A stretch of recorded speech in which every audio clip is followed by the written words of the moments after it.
رفیق احمد صاحب نے Doha Qatar سے پوچھا تھا کہ آپ لوگ پاکستان جا کر تبلیغ کیوں نہیں کرتے؟ تو اس کا تو مختصراً رفیق احمد صاحب آپ کو میں بتا دیتا ہوں کہ ہم اللہ کے فضل سے پاکستان میں تبلیغ کرتے ہیں. دنیا میں جہاں جہاں پہ اس وقت 190 سے زائد ممالک میں جماعت احمدیہ اللہ کے فضل سے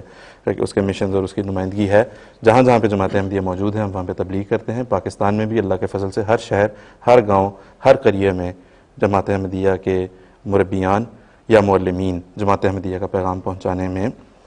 ہمہ وقت مصروف ہیں، باوجود اس تمام مخالفت کے، اس خون آشام مخالفت کے جس کا آپ کو ضرور علم ہوگا. جماعت ہمارے معصوم احمدی اپنی جان تک دے دیتے ہیں، لیکن حضرت اقدس مسیح موعود علیہ الصلوۃ والسلام کا پیغام پہنچانے سے کبھی ہم نہیں چوکے اور کبھی ہم نے اس میں تھوڑا سا اگر اجازت ہے تو اضافہ، صرف مربیان اور معلمین نہیں بلکہ جماعت کا ہر فرد بھی داعی اللہ ہے، اللہ تعالیٰ کی طرف بلاتا ہے، اللہ تعالیٰ کے ارشاد کی طرف بلاتا ہے جس کے مطابق حضرت مسیح موعود علیہ السلام تشریف لائے. تو اسی لیے ہماری جماعت میں اصطلاح مشہور ہے دعوت اللہ یا داعی اللہ،